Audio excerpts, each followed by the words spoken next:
Ya saya ulang lagi, ada cerita di sebuah tafsir. Kenapa Nabi Musa ditanya Allah, wa matilka biyaminika ya Musa? Ma'ana wa ta'ala a'lam. Tentu Allah sangat tahu yang dibawa Musa itu apa. Karena Allah tahu Nabi Musa itu grogi. Orang dipanggil Wali Maksum pasti grogi. Santri dipanggil Mbah Mun pasti grogi. Kenangan saya setiap dipanggil Mbah Mun ya mesti tanya. Yang ringan-ringan. Wis sarapan ya. Ada sarapan ya sarapan. Pas sarapan ya kan. Tanduk mangan sing enak, wong santri ora tau mangan enak. Ya tidak pernah ngomong yang penting. Gantikan yang penting. Nah karena Nabi Musa ini grogi. Ini sebagian tafsir. Itu ditanya yang ringan. Saku iku nggawa apa? Karena pertanyaannya ringan, Nabi Musa juga ringan. Ya Nabi Musa itu sampai lali, itu pangeran sing ya'lamu sirra wa akhfa. Diterang. Niki tongkat Gusti. Gunane kathah Gusti tongkat iki. Qala ya asaya atawakka'u 'alaiha wa ahusyu biha 'ala ghanami wal ya fiha ma'arifu ukhra. Oh, tongkat Gusti niki penting Gusti. Nggih nah. Nggih macam-macam lah Gusti. Atawakka'u 'alaiha wa ahusyu biha 'ala ghanami kangge menghalo kambal. Masih terang terakhir dan yang lain-lain Gusti. Wal ya fiha ma'arifu ukhra. Sehingga akhirnya rileks. Karena Nabi Musa terus ngerti. Ternyata ketemu pangeran itu gak seserem yang saya bayangkan. Gitu. Pertanyaannya ringan. Itu ada ilmunya. Tapi cerita ini yang versi tafsir ini tidak yang seperti di Manaqibul Ghazali. Di beberapa kitab tentang Manaqibul Ghazali diceritakan di alam roh Nabi Muhammad SAW itu yubahi bi umati, saking yubahinya sampai ngendikan ulama umati ke Anbiya Bani Israel. Ulama umatku itu pinternya atau statusnya itu mirip-mirip lah. Kaf itu ya mirip-mirip kayak ulamanya nabinya Bani Israel. Akhirnya Nabi Musa itu tersinggung sekali. Bagaimana mungkin ulama disamakan dengan apa? Nabi. Sehebat-hebatnya ulama itu kan tidak akan yabluhu darajatan nubuwah atau yartaqi ila darajatin nubuwah. Itu akhirnya ya kalau kamu nggak percaya panggil. Yang dipanggil Imam Ghazali. Ya Nabi Muhammad juga nggak mau kalah. Kalau manggil ulama RT ya kalah keok. Akhirnya Imam Ghazali datang. Ditanya sama Musa, Mas muka nama kamu siapa? Ana Muhammad bin Muhammad Al-Ghazali At-Tusi Asy-Syafi'i. Itu disebut panjang. Nabi Musa guyu-guyu. Kamu lama kok ngomong yang nggak penting. Ditanya namanya kok penjelasannya sepanjang itu. Dianggap itu satu kesalahan. Masa tanyanya nama kok ditanya jawabnya Muhammad bin Muhammad Al-Ghazali At-Tusi Asy-Syafi'i. Kepanjangan itu. Ketika Nabi Musa agak menciber, agak gimana itu terus Imam Ghazali, kalau ini masalah, lebih masalah jenengan. Apa itu? Yang tanya jenengan tuh Allah ya'lamu sirra wa akhfa, dan Allah hanya tanya wa ma tilka biyaminika ya Musa. Harusnya jenengan jawab asoya titik, bukan kepanjangan. Atawakka'u 'alaiha wa syubha itu kepanjangan. Allah tanya yang di bawah kamu itu apa? Yang di tangan kamu. Harusnya jawabnya hanya asoya. Tapi kenapa penjelasannya sepanjang itu? Sampai terakhir waliya fiha ma'arifu ukhra. Terus pintar tenan kayak gitu. Terus Nabi Musa terus bilang, ya pintar tenan aja dia. Padahal kita tidak pernah GR seperti itu kan, kebetulan Imam Ghazali. Kalau yang lain mungkin ya keok lah kira-kira. Tapi ini cerita dalam khazanah keilmuan. Benar yang dikatakan Gus Zofur. Saya termasuk orang yang pernah mondok Lirboyo Pasanan. Jadi setelah saya disuruh nemani Gus Kamil, tahun berikutnya Gus jenengan disuruh. Pokoknya anakku bosak ulan lah kudu tahu mondok Lirboyo. Biar aku tahu ngaji Bakarim. Terus yang disuruh membaturi Gus Kamil itu saya. Jadi saya pernah 1 bulan tuh di Lirboyo. Karena saya ini santri beling ya, kontraknya pokoknya penting ziarah Bakarim. Biasanya nggak pernah ngaji ya. Pokoknya yang berbareng Isa. Ziarah ya sudah. Ngaji subuh ingat saya sama Gus Imam. Itu dari 17 hari ingat saya ngaji 2 kali. Tapi kalau ziarah ke Bakarim sudah lupa jumlahnya karena memang kontraknya disuruh ziarah. Sampai seperti itu. Dan saking senengnya bangun sama Bakarim sama masih ingat. Ngamplopi salam template itu masih ingat untuk Gus Anwar, untuk Gus Imam, untuk Gus Kafabi, termasuk untuk Gus Maksum. Itu malam-malam saya dijak ngamplopin. Zaman itu saya masih ingat selawewu. Zaman itu kos 1 bulan itu 13.000. Jadi kira-kira kalau 25.000 itu untuk kos 2 bulan. Jadi saya krusnya itu pakai kos. Saya masih ingat Mondok Sarang itu kos 1 bulan 13.000. Berarti kira-kira 500.000 itu di amplopin sendiri sama Bang.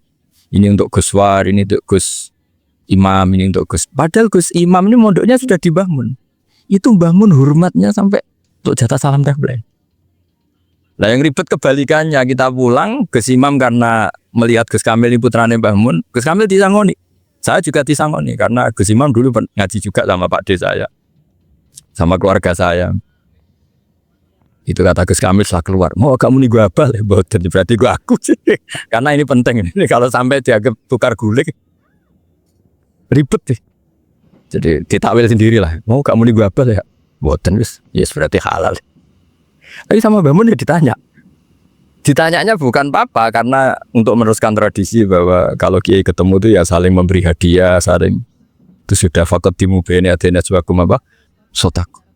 Sehingga ketika Kapya ini punya Mbah Maksum alim alama, kemudian melahirkan murid-murid yang juga ipar kayak Mbah Warsun bisa ngarang apa Kamus Al-Munawwir, Pak Bik juga punya karangan Kamus Al-Mu'asir. Saya itu punya semua. Karena ini adalah buah dari bahwa kita ini tidak kalah sama produk-produk yang di sana. Bahwa produk di kita ini sudah cukup untuk mengantarkan orang menjadi alim alama. Dulu Mbah Zubair ke Mekah ya sudah alim alama. Gus Zufur ke Al-Azhar sudah alim semua. Teman-teman kita ke Mekah itu sudah alim semua. Padahal produk mondoknya ya tadi mau digojlok kiai ini, terus mangkal be keamanan biasanya. Biasanya musuh besar pondok itu keamanan.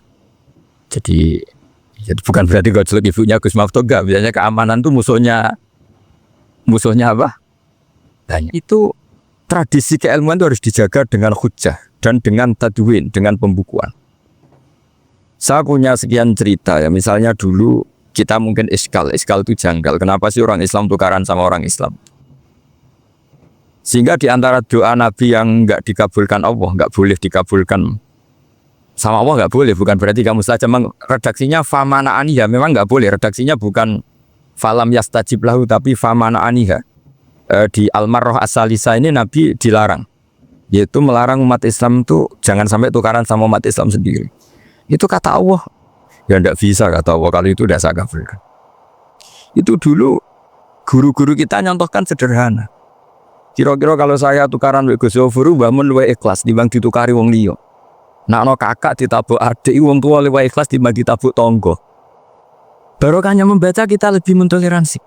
Kalau ada Mbah Hashim dikritik Mbah Fakih Mas Kumambang, kita ikhlas ini. Tidak dikritik guru PAUD, kan? Atau dikritik orang-orang yang nggak bisa ngaji. Artinya ternyata keliru kita bilang kiai kok tukaran. Justru bagus kiai tukaran dibanding kiai dikritik guru PAUD atau dikritik orang-orang yang nggak bisa baca kitab. Akhirnya barokahnya baca kita menjadi tahu. Dulu Mbah Mun sering cerita, ini masih cerita silsilah ya. Jadi Mbah Maksum tadi kita tahu di antara guru besarnya Mbah Maksum tentu Mbah Mahfud Termas. Beliau adalah adik dari Kiai Mahfud Termas. Mbah Dimyati ini adik Kiai Mahfud Termas. Itu punya saudara namanya Abdur Razak, juga punya saudara namanya Dahlan. Itu yang membawa Thariqah Sadiliyah di Solo Raya, yang sekarang alhamdulillah diteruskan Gus Wafi. Dulu di antara pesannya Mbah Mun ke saya, hak Wafi kandani kon ziarah ning Mbah Dimyati. Mergo Thariqah Sadiliyah dulu itu yang bawa keluarganya Mbah Dimyati. Jadi semuanya ini masih dzurriyyatan ba'duha min ba'd. Nah pesan saya karena tadi Mbah Munawwir yang termasuk orang pertama yang bawa Quran, bawa qiraah Sabah. Kenapa saya bilang termasuk? Karena kalau bilang paling pertama ini nanti butuh data. Dan itu agak kerepotan lah. Tapi yang jelas mimman istahara lah. Mimman istahara yang membawa Sabah ke sini itu adalah Mbah Munawwir. Terus beliau ngajarkan diantaranya ke Mbak Arwani, pakai kitab Satibi, pakai kitab Nazmus Satibi. Terus Nazmus Satibi itu diteruskan oleh Mbak Arwani, ditulis. Yang nulis dulu Mbah Dola Salam. Bapak saya itu murid Mbah Dola. Dulu Mbah Dola sebelum ke Mbak Arwani ngaji sama Ki Said di Sampang. Bapak saya sebelum ngaji di Mbah Dola sudah hafal Quran lewat buyut saya sendiri namanya Ki Zubaidi. Yang Ki Zubaidi akhirnya jadi menantunya Mbah Ahmad Su'eb. Jadi buyut saya kandung ini namanya Sofia, itu angsal keluarga Lasem, yang adiknya Sofia ini punya adik Badi'ah yang jadi ibunya Ki Sahal. Terus Ki Sahal punya Mbak Yu namanya Musayyana, punya di garwa Ki Mansur, punya anak Gus Qayyum. Jadi dulu ibu saya, ibunya Gus Zofur, ibunya Pak Mafdu itu semuanya di Lasem. Karena saya dari keluarga Gen ya Lasem, dari keluarga sanad guru ya Lasem. Tapi Lasem Badawi itu dulu ngajinya di Mbah Umar Harun di Sarang. Lah Mbah Umar Harun ini menangi Sayyid Ahmad Zaini Dahlan. Sayyid Ahmad Zaini Dahlan ini punya cucu keempat yang hidup di Sedan, terus makamnya di Lasem, namanya Habib Haidar, itu yang nulis biografinya Mbah Maksum. Mbah Maksum bukan Bali, biografinya Mbah Maksum itu ditulis oleh Habib Haidar, namanya Haidar bin Hasan bin Sodaqoh bin Ahmad Zaini Dahlan. Nah, Habib Haidar ini menantunya Sayyid Hamzah Sato. Hamzah Sato itu Hamzah bin Abdullah bin Umar, itu kakaknya Sayyid Abi Bakar Sato, Sohibul I'anah. Nah, Sayyid Umar ini yang dulu ngajari mbahnya Mbah Mun, namanya Ahmad bin Syuaib. Nah, di antara ajarannya adalah baca kitab-kitab kecil yang bisa dihafal. Dibawalah ke sarang jadi metode muhafadzah.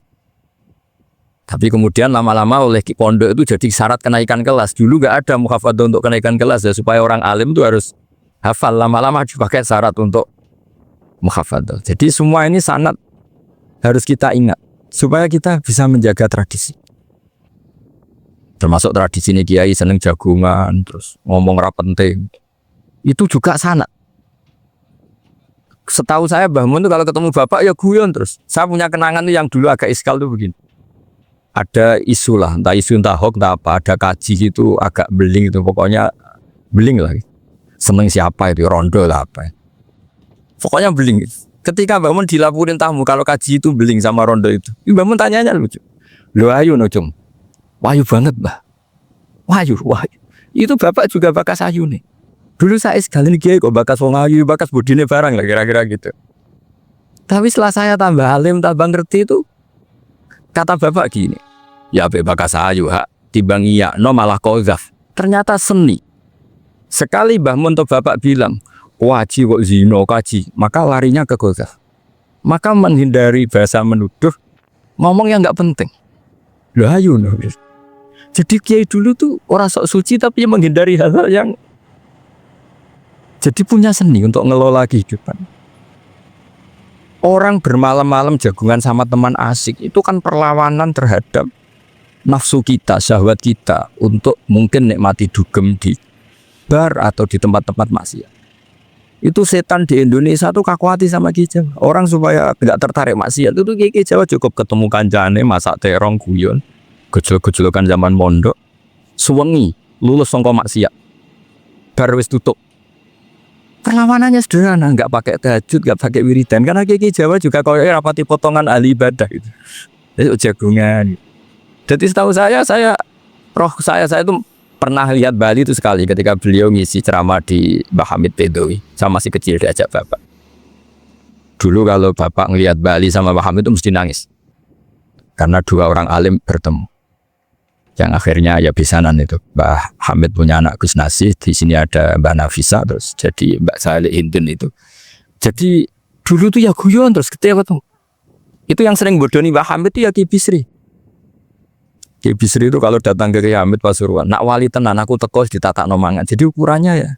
Ternyata sampai sana di keimangan tenan. Masih belum mengakui, kan nak wali tenan aku tuh kiai rung di mobil, dongakno aku di mobil. Sudah kalah satu seri itu masih gak terima.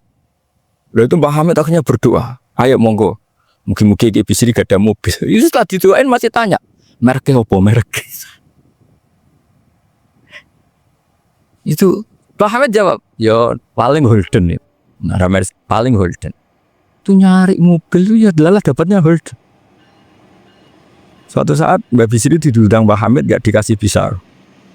Karena utangnya sudah banyak ya Mbah Hamid. Mbah Bisri ini utang doa tadi. Itu ya gak dikasih besar ya gak mau kesang apa-apa kelambimu kayak aku. Didol sama muhibbinya Mbah Hamid. Itu harganya melebihi jatah bisaroh. Ketemu Mbah Hamid.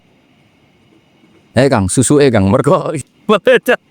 Jadi dulu itu rileks, makanya ini yang diceritakan ke Zofur. Sebetulnya kalau kiai-kiai itu bersanad itu ya rileks, hidupnya itu rileks. Karena rileks ini perlawanan terhadap kemungkaran. Saya dulu musyawarah sering sama Gus Zofur usul fikih. Itu jelas di antara yang ditulis Lubil Usul itu. Ya kita tahu tadi misalnya sanad usul fikih, Mbah Ber itu sangat al-usuli Ki Zubair Dahlan, abahnya Mbah Mun. Punya murid di antaranya Kiai Sahal. Kiai Sahal punya karangan Thariqatul Husul fi Syarhi Lubil Usul. Itu Thariqatul Husul itu beliau ngendikan dalam mukaddimah bahwa saya bisa mensarah ini berdasar ngaji maknani sama Mbah Zubair. Terus beliau mengutip sarah itu dari kitab Nailul Ma'mul. Beliau ngendikan binus khotin khotiyah ghairi matbu'ah. Dan itu ditemukan di Kiai Mansur di Lasem. Karena Kiai Mansur iparnya Mbah Sahal. Mansur bin Khalil itu diantara katibnya Syekh Mahfud. Jadi semuanya ini sambung. Mbah Per saking ahli usul fikihnya, kalau ngajar usul fikih itu kalau guyon takriran saya ini lebih memahamkan ketimbang sarah. Ya sudah, terus Mbah Zubair Kiai Fakih, terus Syekh Mahfud.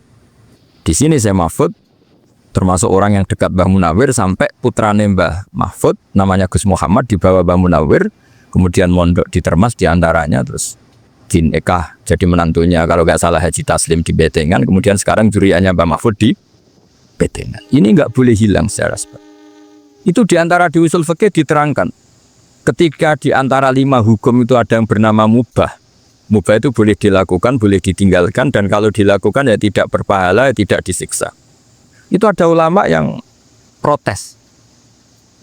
Protes nggak bisa seperti itu. Ithma min mubahin ila wa tahaqqaqu bihi tarku haramimma. Fa'il zamu minas sukun tarkul qatli wa minas sukut tarkul qadaf.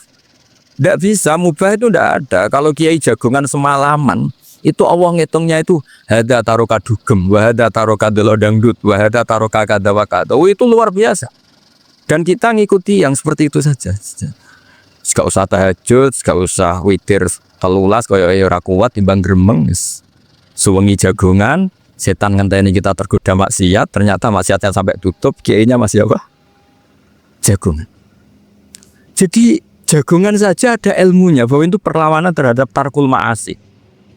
Sehingga bagaimana Anda katakan mubah ini mubah, toh gunanya adalah tarkul haram. Meskipun efek mubah juga bisa tarkul wajib. Wae bojo blonjo turu. Ya kan, wae ngrumati buwe turu.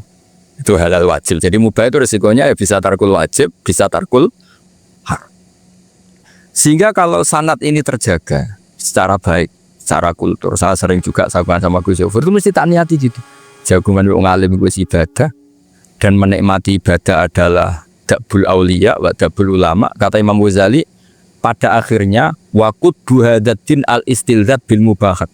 Kata Imam Ghazali, pada akhirnya kudu hadatin, madaru hadatin, pokok dari agama ini adalah melawan kemaksiatan dengan kita menikmati al-istizat bimbah. Kita menikmati sesuatu yang dibolehkan Allah Subhanahu wa taala. Dan seperti ini itu bisa kosmu dari setan, bisa menghancurkan punggungnya setan. Karena kalau melawan setan dengan ibadah ini kadang kita capek selain isra potongan. Tapi nak kangkang yang komplek H gitu jagungan mbek kancane, ngenang larate, mbok ngenang ras sekolah ramunggah, kenangan sing ramunggah diarani istiqomah. Gitu kan. Diarani tulus zaman, sing munggah dianggap kesusu. Saya ini punya pondok Quran, kalau ada yang hafal 3 tahun mesti digojol kancane. Gak apik kesusu. Kesusu itu mesti tidak barokah karena tergesa-gesa apa? Hatam. Sehingga yang enggak hatam-hatam itu kayak partai mayoritas. Ini yang partai tulis zaman katanya. Ahli sabri katanya. Akhirnya di pondok gara-gara itu mau guyon, tapi enggak ada stigmasi yang enggak naik.